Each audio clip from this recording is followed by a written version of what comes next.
Hola,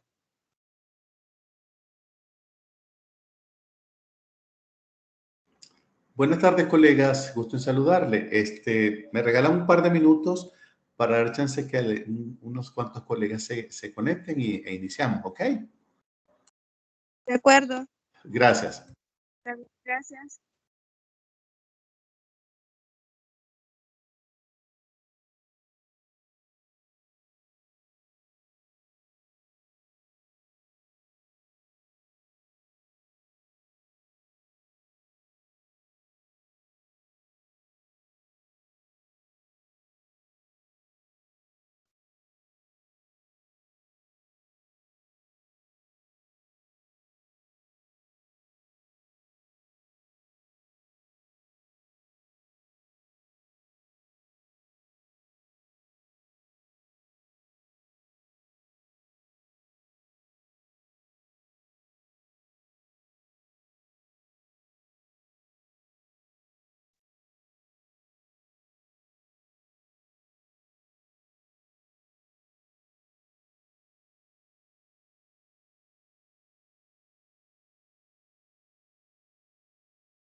Bueno, colegas, buenas noches. Es un gusto saludarles nuevamente.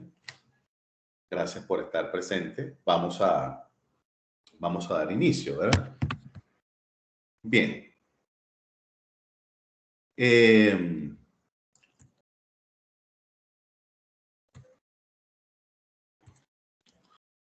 Solamente validar si logran ver la imagen que se proyecta. Acuérdense que estamos ahorita en el tema vamos a cerrar el tema de las entrevistas conductuales, ¿verdad? Ya vimos reclutamiento, selección, contratación, planeación estratégica. Vimos una parte de la entrevista y vamos a terminarla hoy. Entonces,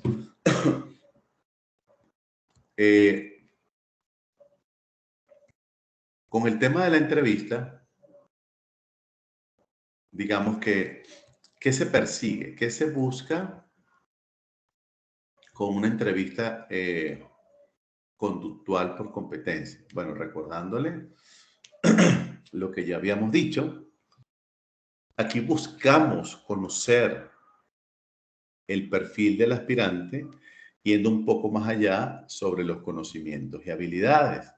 Ahora queremos adentrarnos en el tema de la parte actitudinal, de la parte emocional, ¿verdad? Que también juega un papel importante. Por lo tanto, vamos a revisar por acá que tenemos una serie de preguntas. No olvidemos que para llegar a este punto es porque ya hemos quemado unas etapas o ya hemos avanzado en unas etapas. Es decir, por ejemplo, ya nosotros hicimos la entrevista preliminar, ya nosotros posiblemente ya hemos hecho hemos aplicado algunos procesos de conocimientos, de habilidades, pruebas psicométricas, pruebas polígrafo, etcétera, ¿verdad?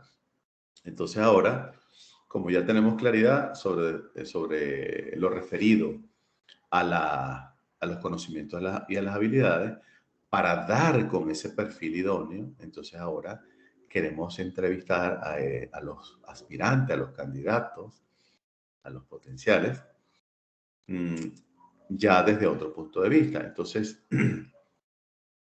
tenemos aquí algunas preguntas. Ustedes, si ya descargaron esta presentación, se habrán dado cuenta que hay cualquier cantidad de preguntas. Entonces, evidentemente no nos va a dar chance de verlas todas, pero hay unas acá que son fundamentales. Por ejemplo, la entrevista conductual busca efectivamente que el aspirante pueda darnos a nosotros información relevante sobre actuaciones, decisiones, manejo de información, manejo emocional en diversas situaciones. Eso me va a permitir a mí entonces tener una visión más amplia y más clara de esta persona desde el punto de vista conductual, sumado a lo que ya hemos hecho con el polígrafo, las pruebas psicométricas, las pruebas de habilidades, las pruebas de conocimiento, la entrevista preliminar, etcétera, etcétera, etcétera. ¿Okay? Entonces la primera pregunta se refiere a lo siguiente. Cuéntame cómo trabajaste efectivamente bajo presión. Fíjense que es una pregunta bien interesante que se formula porque yo quiero, pues, conocer de esta persona cómo ha manejado situaciones que se llama bajo presión o eh, no estando, digamos, con todas las condiciones ideales. Yo quiero saber cómo abordó y cómo resolvió una situación. Por eso se habla de cuéntame cómo trabajaste efectivamente bajo presión. Le doy la oportunidad que él me explique el ejemplo que quiera explicarme, ¿verdad? Eso me va a dar mucho insumo, ¿verdad? Fíjense que hay una segunda pregunta que se le formula, en este caso dentro de la diversa que tenemos. Cuéntame cómo manejas un desafío. No todos son desafíos. Acuérdense que tal vez un desafío no se refiere a que yo no tenga las competencias para resolver algo, sino que no tenga la información adecuada. Entonces, si yo no tengo la información adecuada y debo tomar decisiones, imagínense tomar decisiones sin una información adecuada, veraz, oportuna y confiable. Entonces, yo quiero que él me diga si alguna vez se le presentó un desafío, cómo lo desarrolló, cómo lo resolvió, cómo lo abordó. Eso me va a permitir a mí conocer aspectos de la persona, como por ejemplo, cómo se organiza, cómo se clasifica, cómo se planifica, cómo prioriza situaciones, cómo maneja la información veraz, oportuna y confiable, eh, cómo maneja a nivel emocional una situación de desafío. Porque yo necesito que él esté claro que en algún momento el puesto donde va a estar le va a generar desafíos, ¿verdad? Fíjense la pregunta número 3. ¿Alguna vez has cometido un error? Muchas personas malinterpretan esta pregunta pensando que si dicen sí, yo he cometido errores, entonces vamos a catalogarlos como no capaces. No, por el contrario, una persona que diga yo no he cometido errores en el trabajo, no vamos a decir que está mintiendo, pero no se va a ver tan bien como decir, bueno, mire, una oportunidad, pues por la premura, por la falta de tiempo, por la falta de información, entregué, hice o no completé una actividad, pero me di cuenta a tiempo y la pude resolver. Lo que aquí andamos buscando es que la persona nos diga cuál fue esa situación, pero que también cómo la abordó. Por eso ahí dice, ¿verdad? ¿Cómo la manejaste? Porque aquí no estamos midiendo que hayas cometido error, aquí estamos midiendo cómo abordas tú una situación que se te puede salir de control para llevarlo otra vez a un estado equilibrado. Esa pregunta es fundamental. La cuarta dice, dame un ejemplo de cómo tú estableces metas. Entonces, fíjense que también la pregunta, porque aquí ninguna pregunta es malintencionada. Aquí lo que estamos buscando es que la persona sepa diferenciar qué es una meta, digámoslo, impactante, necesaria, que afecta el entorno organizacional, a una meta u objetivo personal. Ahora, como la pregunta es abierta, da un ejemplo de cómo estableces metas. Yo esperaría que me hablara de cómo establece sus metas personales o profesionales y cómo establece metas en el trabajo. Si es en el plano individual, o sea, en lo personal, cómo estableces metas, se supone que me va a responder algo referido a lo que para él son prioridades en su vida personal o profesional, ¿verdad? Entonces, puede decir, bueno, yo tengo varias metas en mi entorno profesional o personal o familiar. Sin embargo, lo primero que trato de darle es un nivel de prioridad en función de la importancia o la criticidad y la viabilidad. Porque si yo tengo una meta que es importante, pero en este momento se torna cuesta arriba, es decir, se torna compleja desarrollarla en el corto plazo, yo me tengo que ir a una meta que sea más realista. O esta misma meta, yo lo que hago es segmentar, es decir, esta meta, la meta completa es esta, pero voy a trabajar en una primera fase y ese va a ser mi meta ahorita. Estos 3 meses va a ser esta mi meta. Aquí lo que estamos buscando también, como les digo, es que la persona toque puntos como organización, planificación, riesgos, criticidad, ¿ok? Dame un ejemplo de una meta que alcanzaste y dime cómo lo lograste. Entonces, aquí ya no le estoy indicando que me diga cómo establece la meta, sino dime cualquier meta que te hayas trazado, pero dime qué hiciste para lograrla. Entonces, aquí evaluamos si la meta es del departamento, si involucró a su personal, a su equipo, si la meta es individual y no es supervisor, si se apoyó en el gerente o en el supervisor para validar información, manejar información. Porque el tema es que yo quiero saber cómo lo logró. Es decir, yo quiero saber si lo logró en el tiempo adecuado, con la calidad adecuada, bajo los parámetros adecuados. Eso es importante saberlo. Porque si me dice, por ejemplo, yo tenía una meta y era ir a entregar un proyecto ya final o aperturar un proyecto en San Miguel. Y todos los vehículos de la organización estaban ocupados, estaban comprometidos. Yo no tengo vehículo, entonces yo decidí irme, pagué un taxi hasta el terminal de pasajeros, madrugué, me fui en el autobús expreso, llegué allá, hice todo lo que tenía que hacer, hice la actividad, esa actividad llegó hasta el mediodía, terminé almorzando, luego me vine como a la 1:30 de la tarde y llegué. Me aseguré de pedir factura de todos los costos que yo había incurrido. ¿Por qué? Porque yo debí ir con un medio de transporte de la organización. La organización no me dio transporte, pero yo puse por delante la meta, porque sí se podía lograr. Pero exijo que me paguen pues mi viático. ¿Cómo lo logró? Con recursos propios, no con recursos de la organización, ¿verdad? Eso también suena a iniciativa, a responsabilidad, a orientado a objetivo. Es decir, si no me dan el carro no voy y no se logra. O sea, mi objetivo es llegar a hacer la apertura o el cierre, hacer las actividades o los procesos tal y luego venir. Que me venga en autobús, que me venga en un taxi, que me venga en mi carro, en un carro de la compañía o de la organización, pues el trayecto va a ser el mismo. ¿Okay? Es decir, aquí se manejan prioridades. Eso es lo que me está diciendo. La número 6, describe una decisión que tomaste que no era popular y explica cómo manejaste su implementación. Aquí el entrevistador lo que anda buscando es cómo manejó él una situación en la que muchas personas se sintieron o desmotivadas o él tuvo que hacer un esfuerzo de liderazgo y motivación, ¿verdad? Porque en el trabajo no todo es color de rosa, hay situaciones donde hay que improvisar, hay que identificar quién es el trabajador o el colega con el cual puedo confiar para esto o puedo contar para esto. Entonces, este tipo de preguntas sacan al aspirante de la zona de confort, sino que lo pone a vivir situaciones. Y eso está íntimamente relacionado con las emociones, con la actitud que estamos tratando de descubrir. Dame un ejemplo de cómo trabajaste en equipo.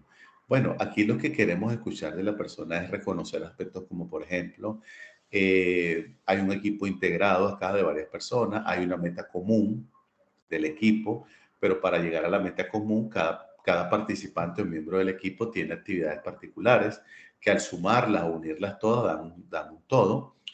En el equipo, pues es importante el plural de la cooperación, de mantener la información circulando de manera veraz, oportuna y confiable, de que hay un liderazgo que se asegure de que ante cualquier desviación tenemos a alguien con quien podemos tratar de darle soluciones.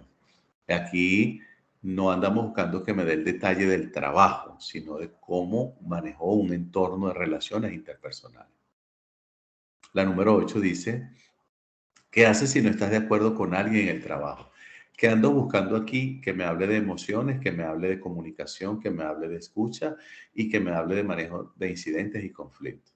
Entonces, si la persona no está de acuerdo con alguien en el trabajo, lo primero que tiene que hacer es, pues, plantearle con criterio sustentado por qué no está de acuerdo y darle el permiso al otro para que se exprese y él también lo escuche.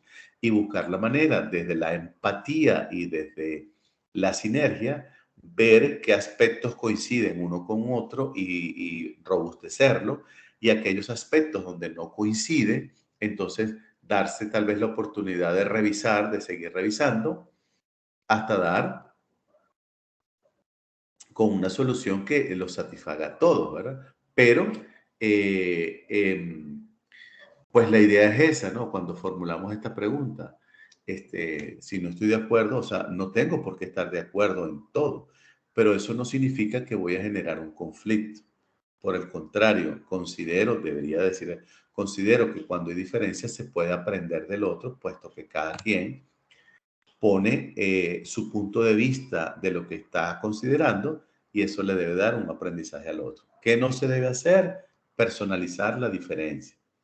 Hacer de esto una discusión porque tú no estás de acuerdo conmigo. O sea, no tengo por qué estar de acuerdo. Sin embargo, quiero escuchar detalles de tu propuesta para valorarla y poder entonces estar claro en qué dimensión está la tuya y está la mía. Porque al final lo ideal sería que saliera lo mejor de cada quien, ¿verdad? Eh, la número 9 dice, comparte un ejemplo de cómo fue capaz de motivar a los empleados o compañeros de trabajo. Bueno, aquí estamos hablando de liderazgo, de comunicación, de empatía, eh, de persuasión, porque lo que queremos escuchar son aspectos de qué hago, qué he hecho, qué estoy dispuesto a hacer para que ante una situación en la cual no todos sientan el mismo atractivo o sientan la misma empatía o la misma motivación, podamos guiar a los demás a conocer qué cosas positivas trae lo que yo estoy proponiendo y dame el permiso de explicarte, de aclararte, de mostrarte y de involucrarte de que lo que yo estoy proponiendo es algo bueno, no es algo malo, de que no voy a imponerte nada, sino voy a tratar de involucrarte para que con tus propias experiencias puedas detectar que lo que estamos hablando son cosas buenas. Eso es importante trabajarlo en la entrevista conductual, porque si no, si nos limitamos solamente a la parte que ya hemos visto en las entrevistas preliminares, entonces es posible que yo contrate a alguien que sí tiene conocimientos y habilidades, pero a nivel actitudinal, pues, pues no nos está dando la talla y eso nos va a generar una desviación más adelante. ¿Ok? Y creo que la última dice, has manejado una situación difícil. ¿Cómo? Es decir, explícame. Entonces, aquí lo que estamos tratando de ver es cómo dimensiona el aspirante una situación difícil o crítica, ¿verdad? Por ejemplo, me renunciaron 3 personas el mismo día, sin previo aviso y sin que existiese la mínima sospecha de que lo iban a hacer. En este momento no es igual tener una vacante que 3 vacantes. Entonces, de hecho, me voy a involucrar con recursos humanos para aportar todo lo que yo pueda a facilitarles el proceso a ellos y se pueda agilizar. Entonces, fíjense, como dice la pregunta, ¿verdad? ¿Cómo has manejado una situación difícil? Entonces, lo que queremos ver es qué es para esta persona una situación difícil. Una situación difícil no es que se vaya una persona. Una situación difícil es que se vayan 3. Porque tal vez tengo personal que puede hacerse cargo de las actividades que tenían esas personas. Pero el punto es en qué tiempo lo van a hacer. Porque si atienden lo nuevo, van a descuidar lo del día a día de ellos. Entonces, ¿cómo hago para equilibrar esta carga? Bueno, lo primero que debo hacer entonces es también priorizar qué de lo que hacían estas personas que se fueron es prioritario atender y qué cosas se pueden ir reteniendo o acumulando, pues. Y por otro lado, ¿qué puedo hacer yo como gerente o como parte de este departamento para apoyar a recursos humanos en que estas 3 personas lleguen lo antes posible? Entonces, esa es una respuesta que deja mucho, pues, impacto positivo en, en el entrevistado para con el entrevistador. ¿Ok? Aquí tiene lo que significa cada una de las 10 preguntas, ¿verdad? Por ejemplo, la 1 era eh, el entrevistador querrá saber que también puedes trabajar bajo presión. La número 2, el entrevistador quiere saber cómo va a reaccionar ante una situación difícil. En la 3, quiere saber si está más interesado en cómo manejaste la situación más que en el hecho de haber cometido el error. La cuarta es, quiere saber cómo manejas tú los temas de planificación. El 5 está interesado en saber qué haces para alcanzar objetivos y los pasos que debes seguir para lograrlo. La número 6,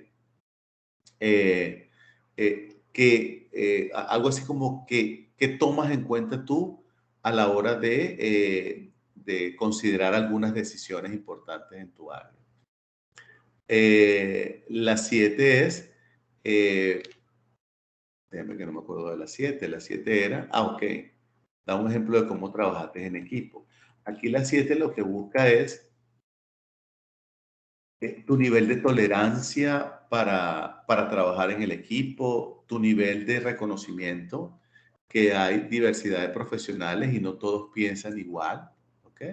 Pero hay que ser empático en esta situación. La número 8, ¿qué haces si no estás de acuerdo con alguien en el trabajo? Lo que estás buscando aquí es tu capacidad de no personalizar la diferencia y centrarte en el objetivo colectivo de la organización o de tu departamento. ¿Okay? En el caso de la número 9, ¿cómo hiciste para motivar a una persona? Bueno, aquí lo que están pidiéndonos son casos concretos, ¿verdad? Es decir, tomar en cuenta una serie de aspectos que te sirvan a ti para darle importancia a tu punto de vista y que la otra parte sienta que lo que tú estás diciendo o haciendo tiene variables positivas y por eso lo motiva a él porque le ve utilidad. Y la número 10, lo que decía era, has manejado alguna situación difícil. Aquí lo que buscamos es determinar qué es para ti una situación difícil. Porque hay situaciones que simplemente no son difíciles, solo que tal vez no tengo toda la información a la mano, ¿verdad? Y eso hace pues que yo necesite manejar algunos escenarios, ¿ok? Me voy a ir aquí a algunas preguntas muy particulares dentro de, porque repito, no nos va a dar chance de ver todas las preguntas habidas y por haber, ¿verdad? Pero sí me voy a ir a revisar algunas que tenemos acá, por ejemplo. Vamos a tomar la 1. ¿Has trabajado en múltiples proyectos? Si la respuesta es sí, ¿cómo hiciste para manejar prioridades? Fíjense que la pregunta tiene connotación de trasfondo de organización, de planificación. La segunda, ¿cómo manejas o cómo te manejas para cumplir con plazos ajustados? Aquello en que tiene que ser entregado tal día y de ahí no puede pasar, pero tengo otra serie de actividades. Aquí queremos escuchar temas de igual, cómo priorizo, cómo manejo información, cómo tomo decisiones, ¿ok? Eh, vamos a ver esta, la antepenúltima. ¿Qué haces si no estás de acuerdo con tu jefe o tu supervisor o tu gerente? He escuchado respuestas de muchos aspirantes como por ejemplo, bueno, el jefe tiene la última palabra, yo no lo voy a contradecir porque puedo salir perjudicado. Eso denota que hay un clima laboral donde sí es cierto lo que este aspirante dice, el jefe es jefe, no es líder. Y en segundo lugar, es parte de la cultura. ¿Qué es lo que uno esperaría de respuestas como esto? Bueno, si no estoy de acuerdo con mi jefe, lo primero que hago es buscar la oportunidad de sentarme con él y darle mi punto de vista, pero sustentarlo con criterios. Y escuchar, estar atento, no vaya a ser que yo no tenga la totalidad de la información y yo tengo una idea y la percepción de él es distinta porque él tiene más información. Entonces, lo primero que hago es decirle, tengo una idea, mi idea no está alineada con la suya, pero quiero escucharlo a usted porque es posible que usted tenga más información y yo no la tenga. Entonces, ahorita no estoy de acuerdo con su idea, pero quiero darle la oportunidad que usted me diga si estamos manejando la misma información.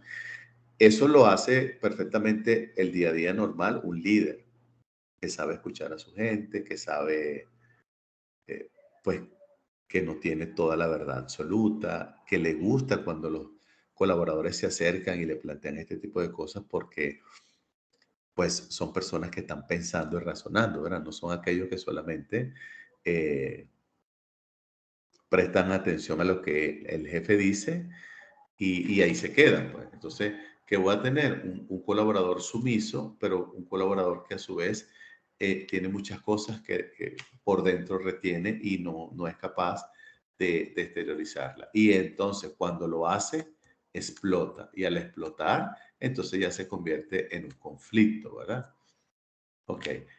Voy a revisar,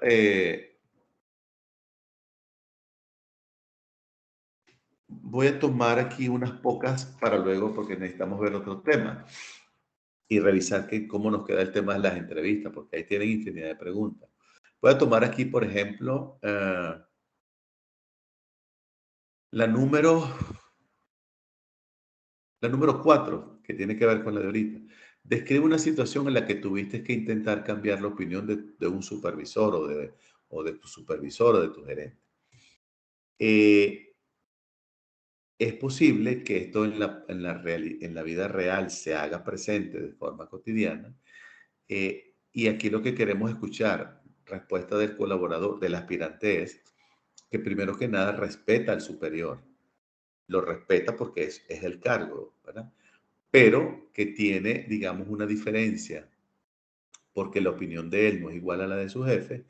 Él considera que tiene la razón y lo mejor entonces es que esta persona diga algo así como que voy a presentarle con criterios sustentados cuál es mi punto de vista y por qué considero que él pudiese analizar y cambiar de opinión. Pero eso no lo voy a lograr si no tomo en cuenta un lenguaje asertivo, un lenguaje de respeto y donde yo lleve criterios sustentados para mostrarle y a la vez demostrarle por qué no estoy de acuerdo y por qué la opinión mía es distinta a la de él.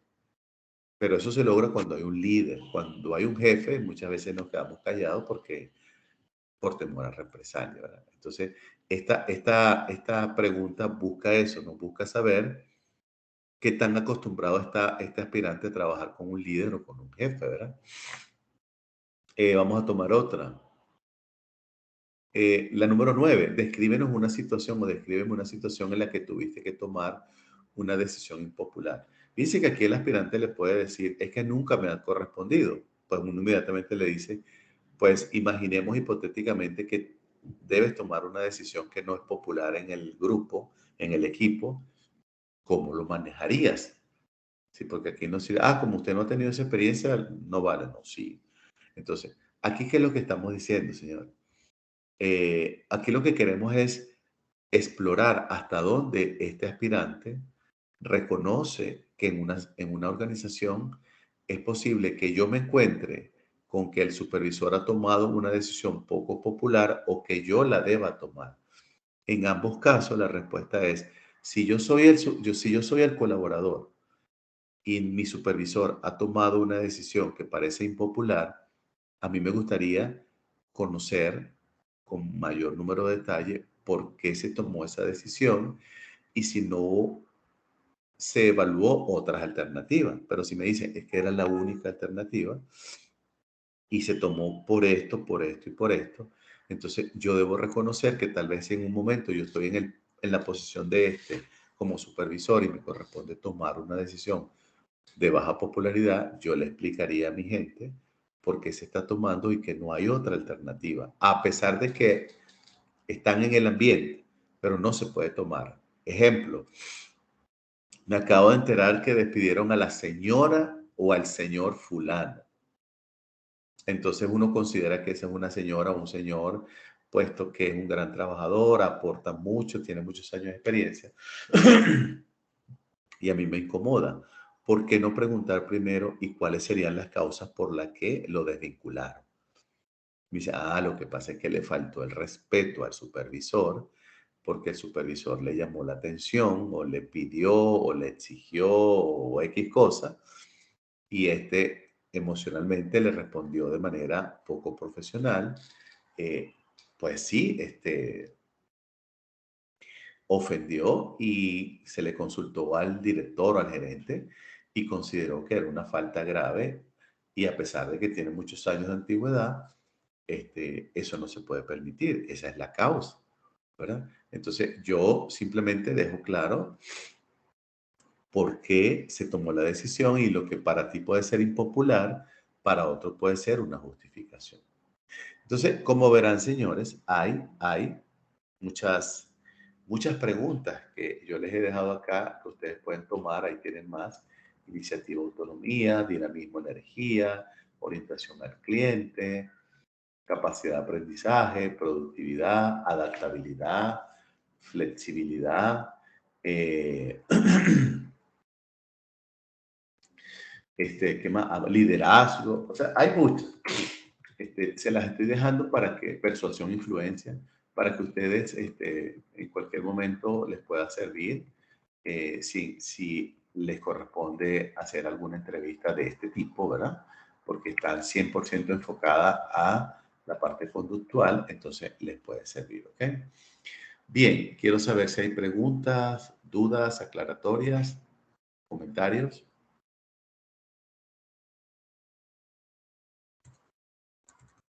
Por el momento no, gracias. Ok, entonces fíjense, gracias a ustedes. Yo les había dicho que también nos correspondía ver un tema que se refiere a los riesgos que se pueden correr cuando llevamos a cabo un proceso de contratación no adecuado. Entonces, yo lo que hago es manejar esto con una matriz, ya yo les creé la matriz, ya la tienen alojada en la plataforma.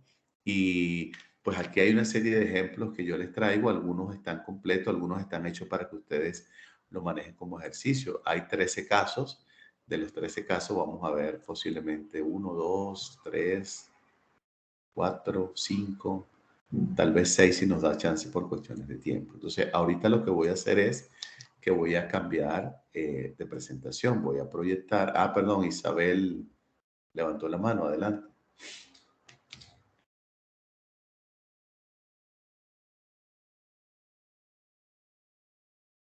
Adelante, Isabel.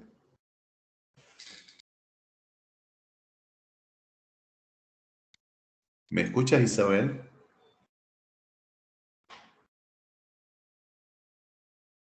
Bueno, cuando Isabel me escuche, le doy la palabra porque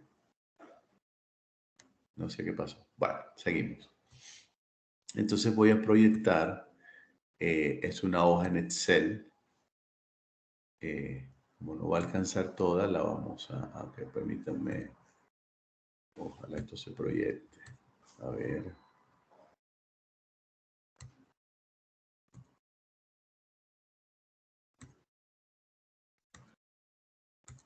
Ok, aquí está.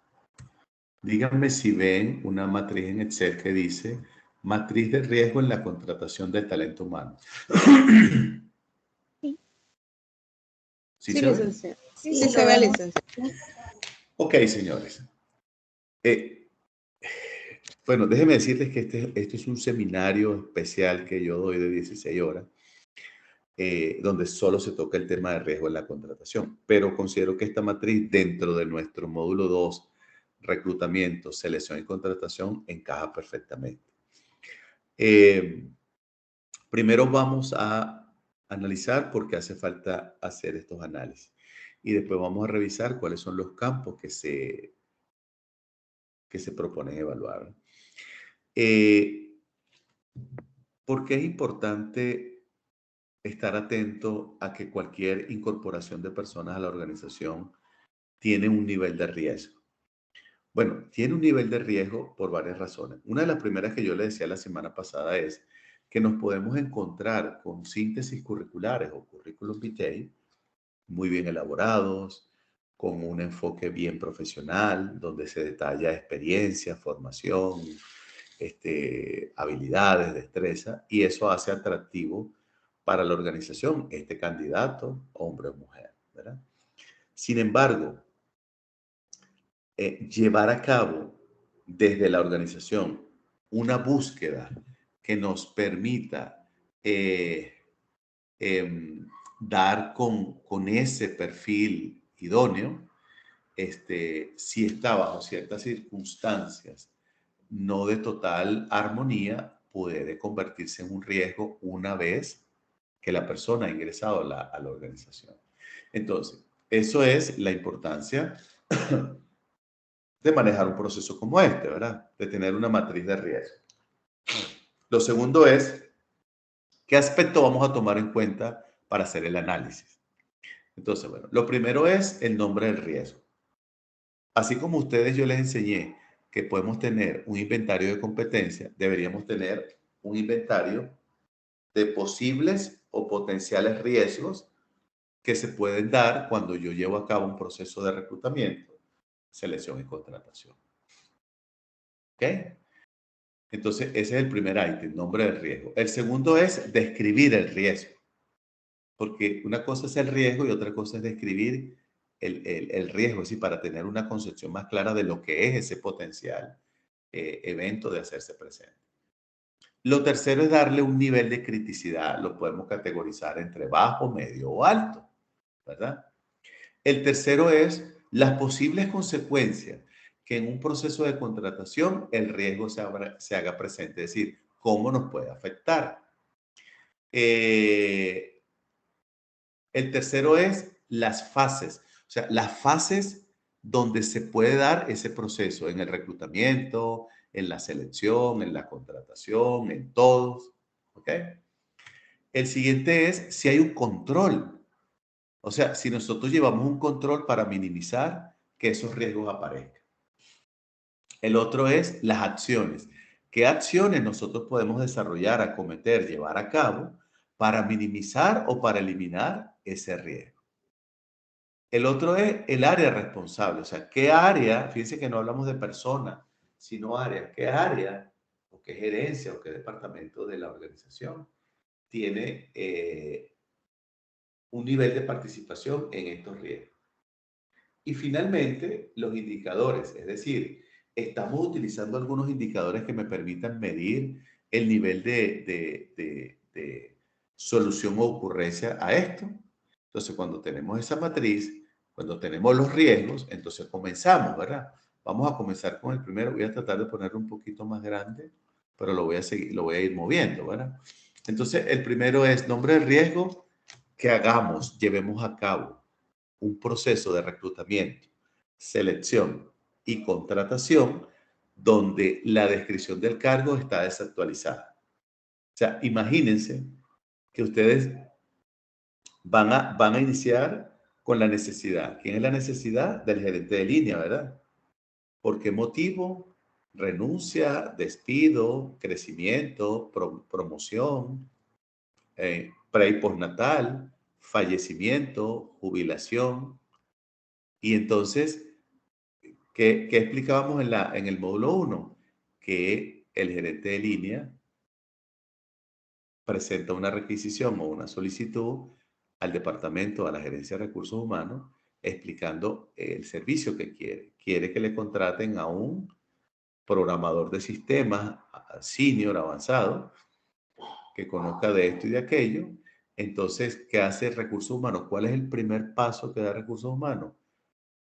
Aprovechar la descripción del cargo para conocer más sobre la búsqueda, sobre la necesidad. Entonces,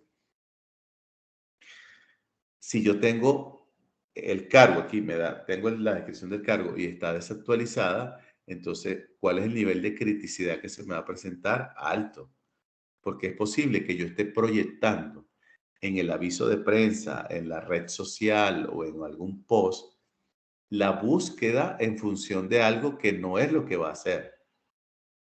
Supongamos que el gerente de línea hace tiempo le pidió a Recursos Humanos que actualizara la descripción del cargo, puesto que ahora se hacen otras cosas y se han eliminado algunas cosas de ese puesto y Recursos Humanos no lo ha hecho. O, peor aún, que el gerente de línea, sin consultarle ni comunicarle a Recursos Humanos, ha hecho cambio en la descripción del cargo y el responsable de la actualización no se ha enterado.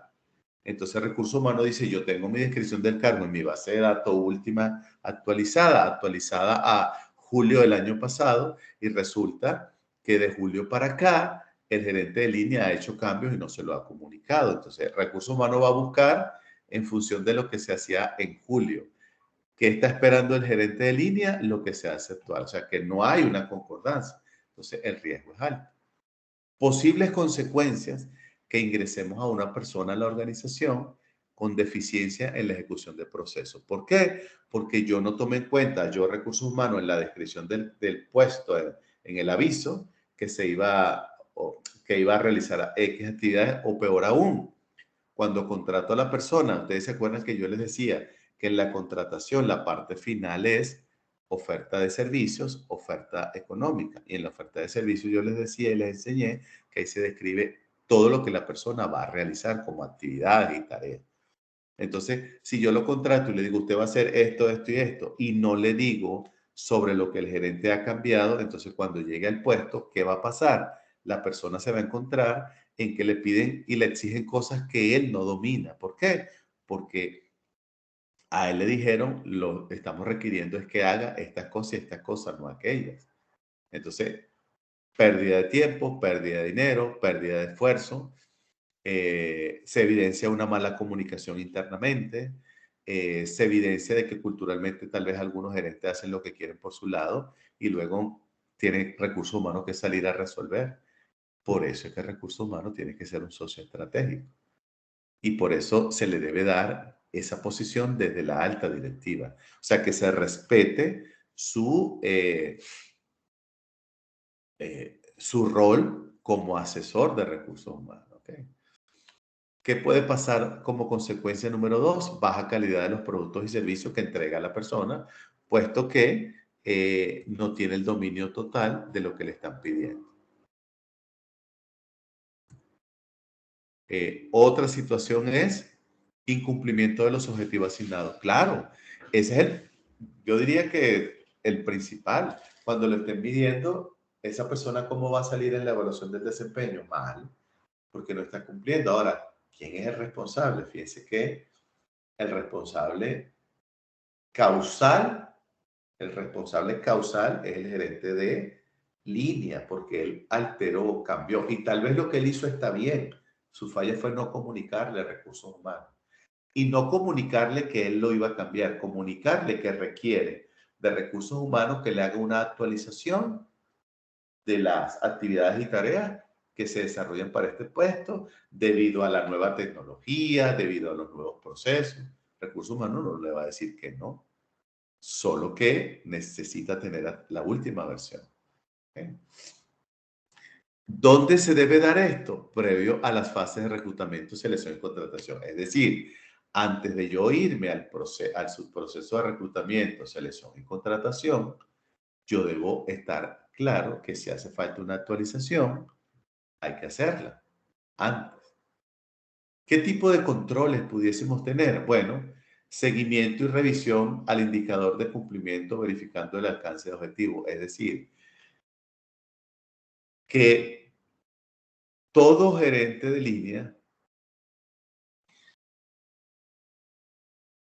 que requiera una actualización de una descripción de un cargo dentro de su área, tiene que aplicar una norma, una política, un procedimiento que le pide oficialmente a recursos humanos. Así como le pide que le contrate una persona, así igual oficialmente le pide que le actualice la descripción del cargo. Y esto es un trabajo en conjunto. Recursos humanos no tiene la autoridad para definir todo lo que ahí se hace. Va a tomar, por ejemplo, el gerente de línea le va a decir, es que requiero que ahora también haga esto, esto, esto y esto, porque técnicamente hay que hacerlo. Y recursos humanos no le va a decir, no, eso no se va a hacer. Eso no es así. Lo que recursos humanos va a validar son dos cosas. Que se actualice la información, pero que lo sugerido como nuevas actividades por el gerente de línea no caiga en la categoría de sobrecarga laboral. Es decir, que cuando se mida la carga de trabajo, que no esté por encima de las capacidades del trabajador y del puesto. Porque ustedes saben que existe lo que se llama las cargas laborales. Una cosa es la carga laboral, o sea, todos deberíamos tener cargas laborales acorde al puesto, a las exigencias, a nuestras competencias y en función a los resultados entregados. Pero cuando se convierte en sobrecarga, cuando me exigen cosas que no conozco o cuando me exigen actividades que aún conociéndolas me van a tomar más tiempo del estipulado en mi horario de trabajo. Entonces, una cosa es una carga laboral y otra cosa es una sobrecarga laboral. Ahí es donde recursos humanos tiene que poner ojo clínico para determinar, mira, señor gerente de línea, lo que tú estás pidiendo sí está bien, hay que hacer esto y esto, pero resulta que eso está disparando la carga. Para que esto sea válido, o le quitamos carga al trabajador tuyo para compensar lo nuevo, o distribuimos. Pero para distribuir, tienes que tomar en cuenta a quién se lo vas a distribuir, que no le genere sobrecarga, que tenga las competencias. Y esto hay que saberlo vender, porque cuando a un trabajador le dicen, ahora quiero que hagas esto, ya de una dice, no, pero a mí sí me dan trabajo, a mí me ponen a hacer más trabajo. Yo le puedo asignar toda la carga de trabajo a un colaborador siempre y cuando no exceda como sobrecarga. Siempre y cuando esté relacionada con el puesto. Siempre y cuando esté relacionada con sus competencias. ¿Verdad? Y que tenga que ver con el puesto, con la descripción del cargo. Entonces, ahí es donde recursos humanos, digamos que tiene ese rol asesor, ¿ok? El otro es las acciones, o sea, ¿qué acciones podemos acometer nosotros para no caer en un riesgo de este tipo? Bueno, entonces, lo primero que nos dice es actualizar la información que alimenta al indicador, es decir, tener información de veraz, oportuno y confiable del indicador que me va a permitir a mí medir si estoy en un riesgo o no estoy en un riesgo. Segundo, realizar seguimiento de los objetivos asignados y alcanzados. Es decir, si yo veo que la persona hago seguimiento y es un buen colaborador, tiene competencia, pero no está dando la talla, yo tengo que revisar, no vaya a ser que le esté asignando tareas fuera de la descripción del cargo. ¿Okay? Porque una cosa es que tú me asignes a mí una tarea, la cual yo sé llevar a cabo. No tengo problema en ejecutarla, pero no forma parte de mi descripción del cargo. Yo lo puedo ver, yo empleado lo puedo ver como que quiero colaborar porque es algo puntual. Yo gerente, yo líder, puedo valorar que la persona hizo un esfuerzo. Eso significa que está alineado, está motivado, es colaborador, pero yo por eso no voy a tenerlo todos los días en lo mismo, porque le estoy generando sobrecarga. Y el otro dice, el número 3, realizar seguimiento con clientes internos y externos, es decir, saber si la actuación de los clientes internos no son los que está provocando ese riesgo o alguna parte externa. Por ejemplo, un cliente interno puede ser que alguien me esté pidiendo algo y lo hace porque tiene un rol supervisor muy alto, ¿verdad? O que yo tengo un servicio de outsourcing y la empresa que me hace el reclutamiento está desconectada de la descripción del cargo del cliente porque solamente se encarga de hacer la búsqueda, la entrevista, las pruebas, pero no está alineada con nosotros. Entonces, eso evidentemente va a generar un riesgo. Área responsable, bueno, las gerencias de línea y el área de recursos humanos. Un indicador para esto puede ser número de cargo o descripciones de cargo actualizadas a la fecha. Entonces, de esta manera, nosotros vamos a tener como una mejor gestión que nos permita, como de manera previsiva, atender un riesgo que luego nos va a dar problemas. Es decir, yo lo identifico y todo lo que yo estoy planteando acá es como una parte previsiva, ¿ok? Vamos a analizar otro. Déjenme ver otro. Sí, que lo ¿Puedo tenga completo. pasamos al otro indicador? Perdón. Quería hacer una pregunta respecto a ese indicador. Adelante, adelante. Primero, con eso los descriptores del puesto siempre me ha surgido la duda. ¿Cada cuánto deberían de estarse revisando? ¿Debería ser una práctica que hagamos anualmente con los jefes de línea Mire, como no hay... Sí, Marcelo. contratar? Válido, excelente pregunta. Les comento, como no hay una norma, Ana, perdón, como no hay una norma que diga que debe hacerse tanto tiempo, se ha hecho práctico. El problema es la disponibilidad del tiempo, pero se ha hecho práctico, se ha hecho común que al menos una vez al año los procesos críticos, o mejor dicho, las descripciones de puestos de cargos asociadas a procesos críticos, ¿verdad? Un proceso crítico puede ser producción o un proceso crítico puede ser documentación. Por ejemplo, vamos a poner una alcaldía. En una alcaldía yo me imagino que es algo crítico el tema de las partidas de nacimiento de los niños. ¿Por qué? Bueno, porque la información que ahí se refleja es vital, por ejemplo, que la mamá dé los datos correctos del niño. ¿Y cómo los puede dar correcto? Con el documento de nacimiento del niño, el acta de nacimiento, no sé cómo se llama aquí, que le ponen la huella del piececito, el acta de nacimiento que lo da la clínica del hospital.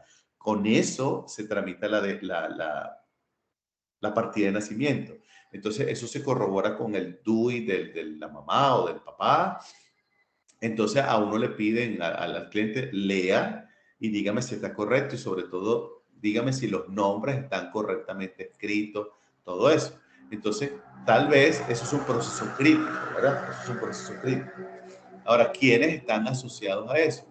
Tal vez está asociado el joven hombre o mujer, no sé, de atención al cliente, que se encarga de interactuar directamente con el cliente, pero también debe estar por allá adentro el que valida, el que almacena, el que archiva, el que actualiza, qué sé yo. Entonces, una vez al año se hace, digamos, estándar revisarlo, pero el problema es no una vez al año. El problema es si no obedece a una política. Entonces yo puedo crear una política y decir todos los años o una vez al año, al menos los procesos críticos asociados con sus descripciones, las vamos a revisar. Eso es un criterio, un argumento. Un segundo argumento o criterio puede ser la dinámica de nuestro modelo de gestión que puede afectar. Si es una empresa, entonces está asociada al mercado laboral. Si es una institución, no sé, vamos a llamarla gubernamental, una ONG, puede estar asociada a normativas legales vigentes, a leyes. Ahora, no significa que los que no estén en ese rango no los voy a revisar.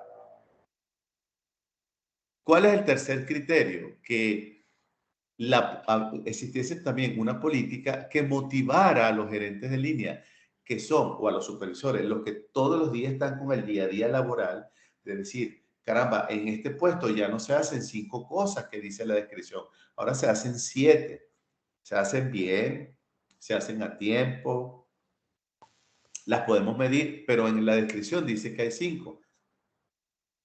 Yo voy a llamar, yo voy a contratar a recursos humanos para decirle, mira, tengo esta situación. Tales y cuales personas ya no hacen 5 pasos, sino 7. Entonces, están dentro del horario, de las actividades, no hay sobrecarga, tú lo puedes validar, pero yo quiero que tú me lo actualices. Entonces, eso es un poco que lo que yo decía, un poco de la cultura, ¿verdad?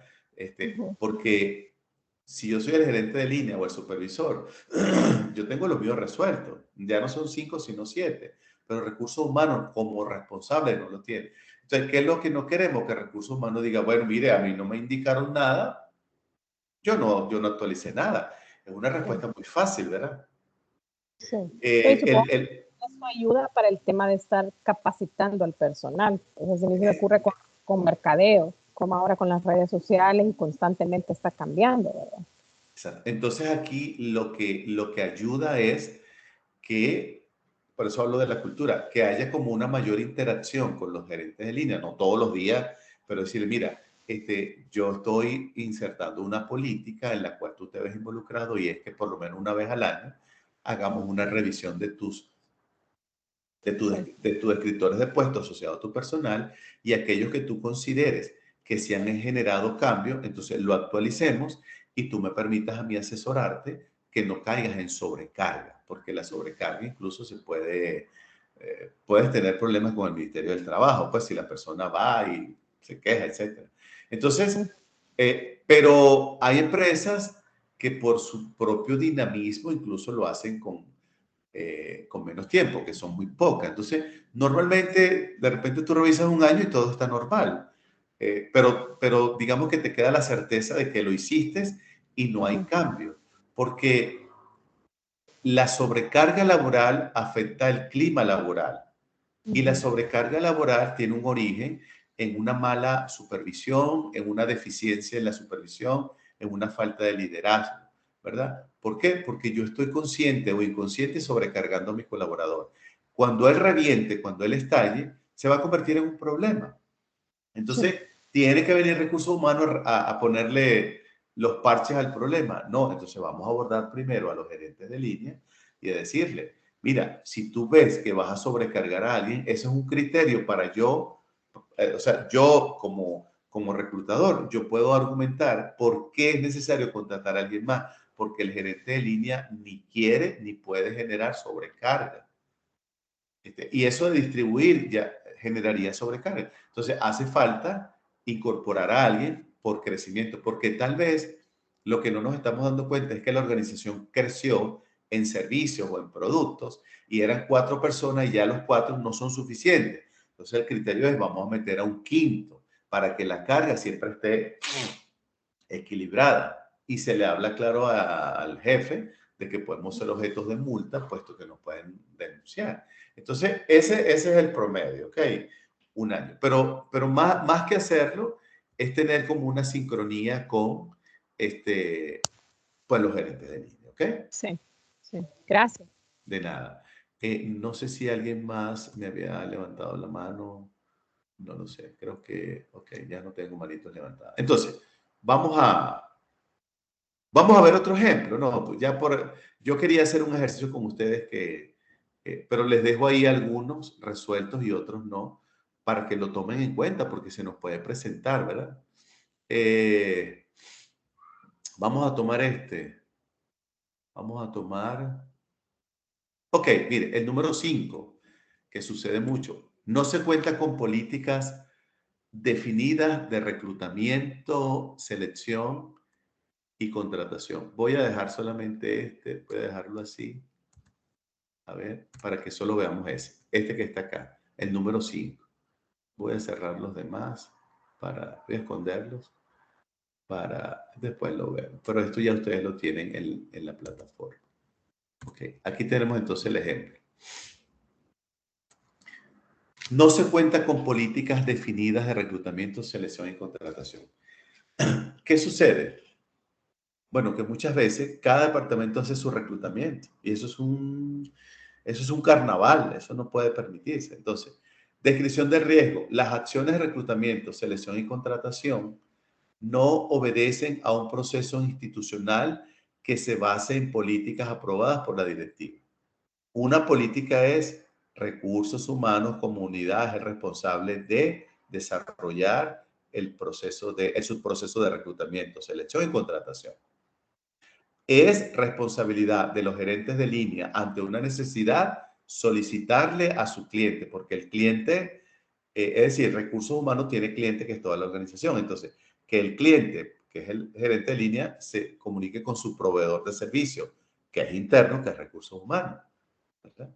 Le plantee la necesidad, todos lo quieren para ayer, todos quieren el recurso para ayer. Y entonces habrá otras políticas que dependiendo de ciertas características de la posición puede tardar menos tiempo o más tiempo. ¿Cómo podemos ver esto? Como un riesgo, un nivel de criticidad alto.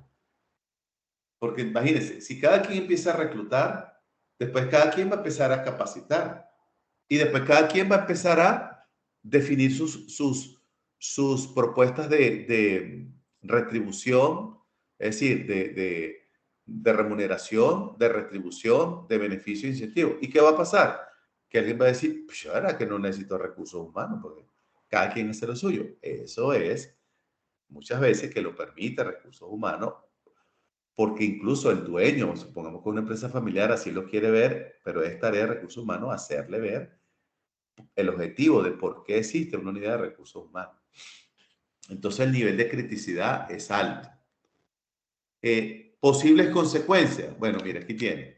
Dejar a un lado actividades claves del proceso, solo basarse en conocimientos y habilidades, lo que hemos dicho. Acabamos de salir de entrevistas conductuales por competencia, ¿verdad? Entonces, ese tipo de cosas no la toman en cuenta. ¿Por qué? Porque el gerente de línea no es experto en el área de recursos humanos.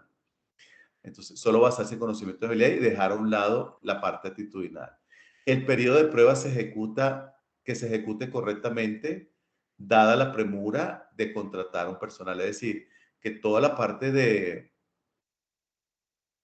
pruebas, habilidades, se haga a la ligera y entonces me esté enfocando solo en una parte, no en otra. Y afectaríamos parte de la cultura de la organización. ¿Por qué? Porque hay mini departamentos de recursos humanos en cada gerencia y eso no puede ser, ¿verdad? Las fases antes, durante el proceso de reclutamiento, selección y contratación. Voy a hacerle solamente una pregunta. ¿Qué acciones proponen ustedes para que se solvente esto de que cada quien, es decir, que el reclutamiento no cuenta con política? O sea, ¿qué acciones recomendarían ustedes para solventar esa situación?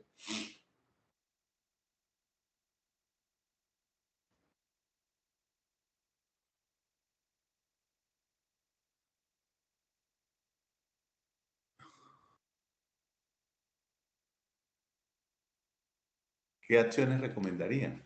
Si ustedes dicen, llegué a un departamento de recursos humanos y no hay políticas de reclutamiento, selección y contratación, cada quien recluta, yo tengo que hacer algo para tener yo el control y la gestión de eso. ¿Qué se les ocurre? Licenciado, buenas noches. Bueno, Creo que no puede ver las manos levantadas por el tema que está presentando, pero bueno. Adriana, veo la de Adriana. Sí, creo que hay alguien más después de mí. Y Adriana y Ana. Sí, bueno, a Ok. mí se me ocurre que, pues como usted ya lo dice, si no hay acciones, si no hay un procedimiento establecido, si no hay procesos, pues debe definirse uno, debe de hacerse las respectivas entrevistas con las áreas involucradas y elaborar un borrador y posteriormente obtener las aprobaciones para poder definir un proceso que sea amigable o que sea funcional para la organización, ¿verdad? Ok, válido. Ahorita comento, válido. Ok, gracias. A la orden,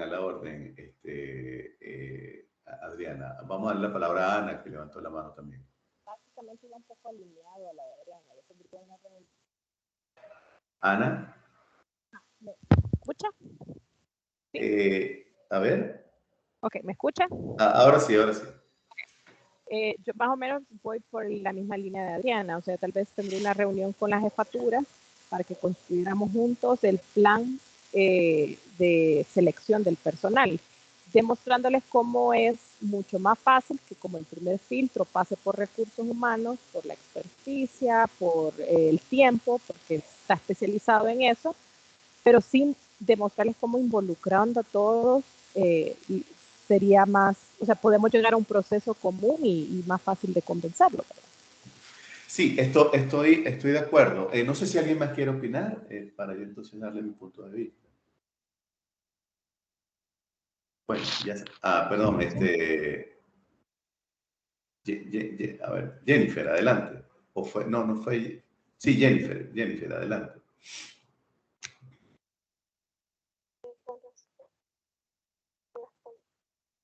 No te escucho, Jennifer. Considero que... Ahora sí, ahora sí. Hola, Sí, ahora sí. considero que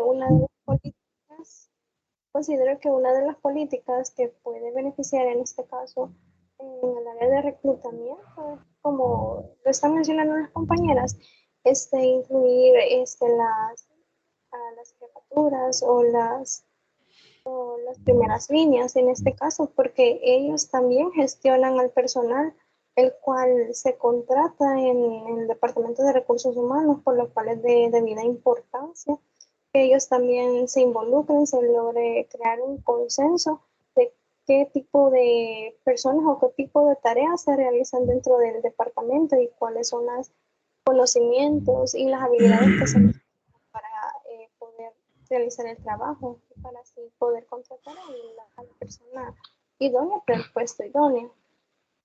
Válido, estoy de acuerdo.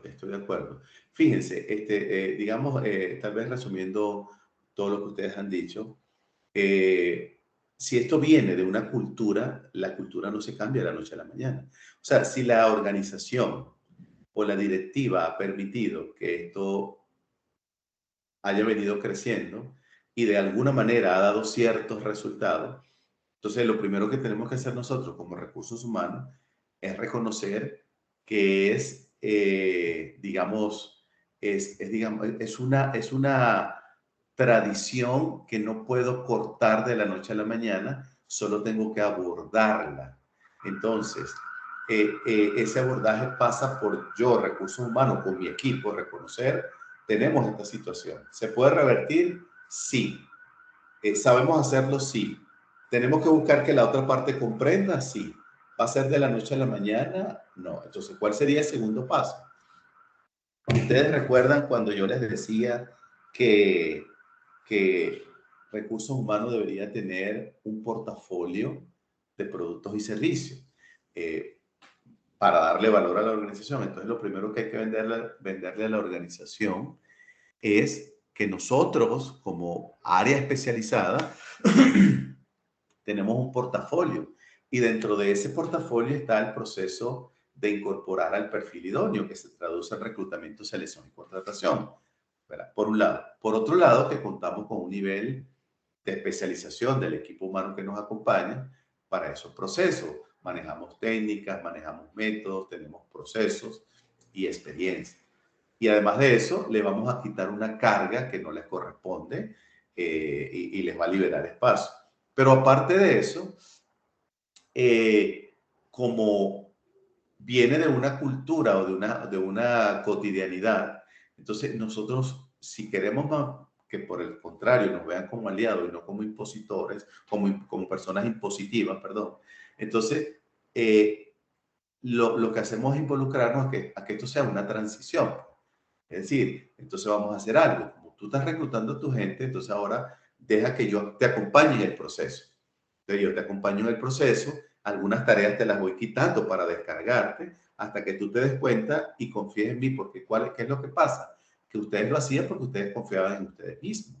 no confiaban en la unidad, puede ser porque no existía, porque había una sola persona y eso era chiquitito ahí y no se daba abasto, porque la directiva consideraba que recursos humanos, por cualquiera de esas razones. Entonces, yo tengo que ir trabajando una parte de transición, así como ustedes nos han dicho, ¿no? Me siento, le explico, le muestro. Entonces, eso va a ser fundamental, pero al final, ¿qué es lo que queremos? Que esto quede sentado como una política. Y a ustedes, yo no sé si se los dije, se los digo y se lo voy a seguir diciendo. Cuando Recursos Humanos quiere asentar una política, tiene que ver el nivel de relaciones. Por ejemplo, si yo quiero proponer un ajuste salarial, yo antes de irme con el dueño, el director, yo me tengo que ir con el de finanzas, porque ese es el que maneja la plata, el que maneja los números, el que sabe el nivel de endeudamiento, el nivel de liquidez, el nivel de ingresos, las proyecciones del presupuesto de venta. Ese lo tiene claro. Entonces le va a decir, mira, caramba, te felicito, tenemos por primera vez una persona que está abogando por el personal aquí a hacer un ajuste, pero ahorita, o al menos este trimestre, no se te ocurra hablar del dueño o al director de eso porque estamos bajando el agua que nos tenía ahogados. O sea, ahorita ya no nos ahogamos, pero necesitamos bajar ese nivel de agua. Y lo primero que va a venir aquí es que vamos a tener que invertir en tecnología, en infraestructura y después, entonces, cuenta conmigo, yo te voy a decir en qué momento estamos como en condiciones de proponer un ajuste, algo, digamos, módico, pero que le genere una motivación al trabajador. Entonces, igual, recursos humanos, antes de ir a decirle al directivo una política que yo soy el que me encargo, debe tener criterios para demostrar el valor agregado. ¿Cuál es el mejor criterio? Lo que les decía, tenemos un portafolio estratégico, tenemos personal capacitado, alineado y motivado. Somos expertos en el área y además vamos a descargar a esas áreas de actividades no conexas con su misión propia del departamento y de paso, yo te doy una garantía de que soy experto en el área y te doy beneficios adicionales. Y de esa manera, entonces podemos lograr que la política no sea solamente letra muerta en un papel, sino que venga con la aprobación de la directiva por convencimiento. No porque eso me toca a mí, yo soy el que lo debo hacer, no, por convencimiento. Y así entonces los demás se dan cuenta, bueno, me liberaron de una carga, me están dando un servicio, me ofrecen un nivel de servicio o un acuerdo de servicio. Entonces, fíjate, qué bueno que ahora Recursos Humanos llegó a poner orden. Esa es la forma en que debemos hacer. No va a ser de la noche a la mañana, va a generar una transición, pero nosotros como Recursos Humanos debemos tener ese horizonte clarito para dónde vamos, ¿ok? Bien, preguntas, dudas, aclaratorias, comentarios. Ana, no sé si es que no has bajado la mano o quieres comentar algo más. Perdón, no bajé la mano. Tranquila. Bueno, colegas, miren, como los domingos es que yo subo los materiales, para mañana domingo me corresponde subirle el nuevo material. Ahí le voy a subirles el nuevo material, unos videos, unos artículos. Todo esto son lecturas complementarias. Y sí le voy a alojar un foro de discusión general, donde yo voy a formular una pregunta. El foro lo voy a dejar abierto hasta el fin del seminario, del diplomado, ¿no? Pero la recomendación no lo dejen a última hora. El foro vamos a trabajar una pregunta que va a ser, oigan bien, puede ser del proceso de reclutamiento, selección y contratación, o puede ser de las entrevistas conductuales por competencias, o puede ser de esto que acabamos de ver, riesgos en la contratación de personal. O pueden ser tres preguntas. ¿Qué es lo que yo quiero para que realmente le saquemos provecho al foro? Bueno, yo diseño el foro de que pongo la pregunta y ustedes responden. Y cuando ustedes respondan, den su opinión, van a ver la opinión de los demás. Mientras no opinen, no ven la opinión de los demás. Por lo tanto, lo que les pediría es que después de haber dado su opinión, respóndanle por lo menos a 3 de sus compañeros. La idea es responder con criterio. O sea, la idea no es decir esto. Le dice Ana a Jennifer, Jennifer, estoy de acuerdo con tu opinión.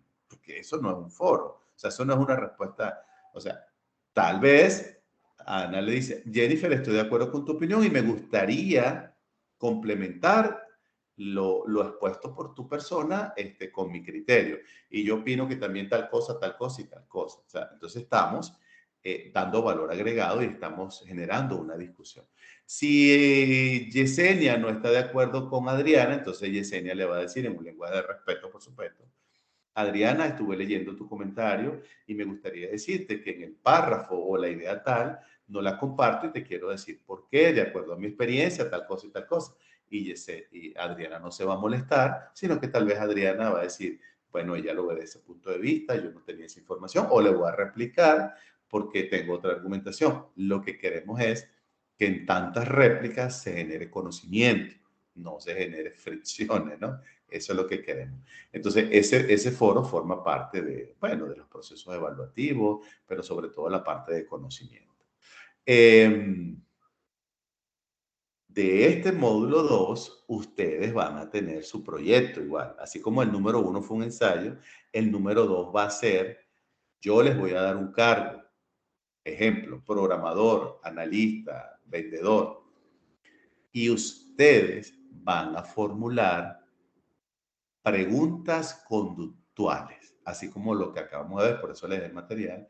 Ustedes van a suponer que ya pasaron la entrevista preliminar y entonces ustedes van a decir, esta es mi batería de preguntas que voy a preparar para este aspirante al cargo tal que tiene que ver con la parte conductual. Entonces, ese va a ser su proyecto de módulo 2. Eso también lo voy a alojar mañana. Igual va a tener fecha de entrega el último día, 23 de abril, pero repitiendo que no lo dejen para última hora. ¿Okay? Cualquier pregunta, duda aclaratoria, tenemos el chat, no se olviden. Hasta ahora han sido pocas las preguntas, supongo que todo está claro, pero recuerden pues que tenemos ese medio rápido inmediato. ¿Ok? Bueno, colegas, si no hay más preguntas, dudas aclaratorias, Isabel levantó la mano, adelante. Isabel. Hola, buenas noches. Buenas noches. Bueno, soy Elizabeth, pero no sé si hay alguna Isabel también que la levantó. Ah, perdón, es que yo estoy ciego, yo por lentes no veo. Es que levantó la mano Isabel de Sandoval y Elizabeth de Sí. Sandoval. Ah, qué bueno. Ah, No se bueno. casaron con hermanos. Bueno, qué raro, no sé. Bueno, entonces No, adelante, bueno, pues. mi pregunta es con respecto, o sea, al primer tema que se tocó, bueno, al que terminó, ¿verdad? Ahora, que fue de la entrevista conductual, ¿verdad? Yo no sé si yo no presté atención la semana anterior porque entré un poquito tarde, pero estas preguntas conductuales, o sea, ¿de qué depende de la persona a la que estemos entrevistando? O sea, el puesto, porque son muchas, ¿verdad? Son muchísimas preguntas de las que usted nos puso ejemplos, pero ¿de qué depende qué tipo de preguntas le vamos a realizar a la persona? Ok, bueno, fíjate, las preguntas fueron diseñadas que en su mayoría no estuvieran asociadas a un cargo. O sea, la pregunta 3 o la 8 sirve para un programador que es un especialista en área técnica, como sirve para una persona de atención al cliente o sirve para, por ejemplo, una persona que está en contabilidad, por decirlo así. Lo que andamos buscando es, con estas preguntas, no enfocarnos en conocimientos y habilidades, tema que ya debimos superar cuando yo lo llevo al proceso de pruebas psicológicas, pruebas de conocimiento, pruebas de habilidad, ¿verdad? Esa parte de selección, sino que yo ahora digo, bueno, ya sé que tiene conocimiento y ya sé que maneja las herramientas que debe aplicar en el puesto de trabajo si queda seleccionado. Pero ahora yo quiero es trabajar la parte conductual, o sea, cómo puedo descubrir yo tendencias de comportamiento de esta persona, aún siendo un excelente programador, cómo se comunica con los demás, cómo resuelve diferencias, cómo maneja una objeción con su jefe, ¿verdad? Eso es conductual. Entonces, todas están enfocadas en su mayoría a la parte conductual indistintamente del tipo de rol o cargo sí, rol o cargo que esté aspirando a desempeñar. Esa es la riqueza Ok. de la parte conductual, ¿verdad? Porque cuando yo Ujú. digo, por ejemplo, cuéntame cómo manejaste cuando no estabas de acuerdo con una decisión con tu jefe. Eso se lo puedo preguntar al gerente hacia su director, al operador hacia su supervisor de turno, al señor conductor de vehículos hacia el gerente de transporte. O sea, aquí lo que quiero es ver la parte actitudinal, emocional y todos los elementos que la puedan conformar. Ok, comprendo esa parte. Podríamos decir que quizá a la pregunta que yo voy a seleccionar para esta persona también puede depender como de la cultura, de los valores de la organización, qué es lo que yo quisiera ver en esa persona, y por eso voy a dirigir una pregunta conductual específica para conocer pues también parte o de una manera quizás general sus valores. Por ahí va la cosa, por ahí va. O sea, tú lo has dicho. Te voy a poner otro ejemplo. Suponte tú, había una pregunta por ahí que recuerdo que decíamos, ¿cómo manejaste una situación en la que, la voy a buscar acá, aquí la tengo. Solo déjame dártela aquí porque es que la pregunta está interesante. Aquí está. Hay una pregunta que estudiamos que dice,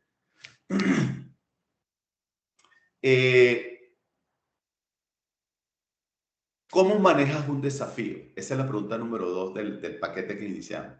Entonces, tú puedes decir, ya va, tengo al frente a un programador de sistema, a un aspirante. No, tengo a una secretaria aspirante. No, tengo a un señor que está, lo que ustedes llaman acá, el que conduce, yo sé que le dan un nombre, el señor que conduce el vehículo de ¿Motorista? el motorista, el motorista. Tienes a un motorista. Entonces tú puedes decir, ¿cómo manejas un desafío? Pero déjame hacérselo más fácil.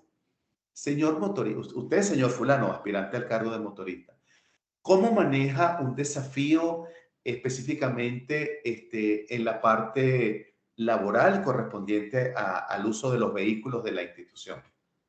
Ya lo bajas no lo bajas de nivel, no, lo ubicas porque él es motorista. Ahora te vas con el programador analista. A ver, señorita fulana, usted que está aspirando al cargo de analista de sistemas semi-senior que va a hacer programas. Dame un ejemplo cómo has manejado desafíos cuando te ha tocado entregarle un producto o un proyecto a un cliente externo. O la puedes cambiar. ¿Cómo has manejado un desafío cuando le entregas un producto a un cliente interno y las exigencias son amplias, ¿verdad? Entonces, yo lo puedo ubicar, pero la pregunta es la misma. ¿Cómo maneja desafíos? O sea, yo le puedo dar esa connotación para que mi interlocutor comprenda la pregunta y pues me dé la información que yo ando buscando. O sea, yo quiero escuchar del motorista, de la secretaria o del programador que me diga, bueno, mire, yo primero trato de medir el impacto del desafío. Por ejemplo, si lo puedo hacer yo solo o voy a requerir ayuda. Porque si requiero ayuda, yo le digo a mi supervisor, mire, yo con todo gusto puedo hacer esto, pero para entregárselo en 2 días requiero el apoyo de alguien.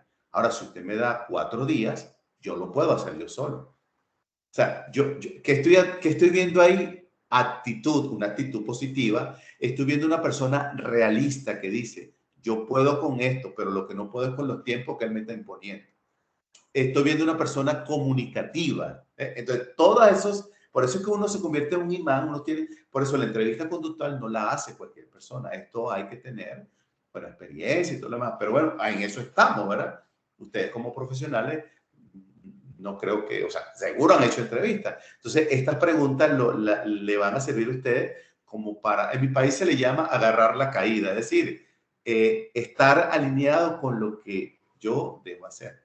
Pero sí, lo que tú dices, cultura, valores, eso también forma parte del análisis, ¿verdad? porque yo lo que hago es formular la pregunta de la manera más clara, esperando que la persona me dé una respuesta que me diga a mí, estoy valorando esta parte porque me lo está diciendo y es muy buena, ¿verdad? Entonces, por eso es que de alguna manera las entrevistas conductuales se hacen al final. O sea, se hacen lo mínimo posible. ¿Por qué? Pues imagínate que tú hicieras una entrevista conductual dentro de la preliminar o inicial. Bueno, imagínate el tiempo que vas a tardar en reclutar, en cerrar el proceso. Entonces, normalmente lo dejamos para la terna. Aquellos 3, que pueden ser 3, pueden ser 4, nadie dice que tienen que ser 3, pero ese grupo reducido que ha resultado muy bien evaluado en todo el proceso de selección. Entonces, aplico la entrevista. Y me Ok, enfoco. muchas gracias. Bien, excelente, a la orden. Sí, tenía otra manito levantada. No sé si era Isabel, porque ahorita estaba con Elisa, ¿verdad? No sé si era Isabel.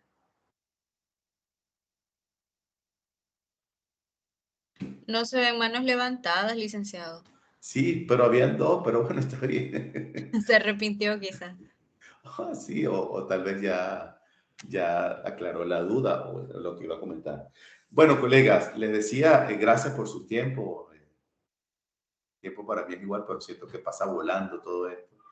Espero que haya sido de utilidad para ustedes esta sesión. Seguimos dispuestos a responder cualquier consulta en el interín a través del WhatsApp. Cuídense mucho, descansen, sigan teniendo, todavía les queda parte del fin de semana hasta mañana. Cuídense mucho y vayan con Dios, ¿sí? Será hasta otra oportunidad, en este caso el sábado, por ahí tenemos el chat, ¿sí? Así que cuídense. Feliz noche. Gracias, buenas noches. Muchas gracias, buenas noches. Luis. Gracias, buenas noches. Gracias. Muchas gracias, buenas Cuídense. noches. Gracias. Cuídense, nos vemos.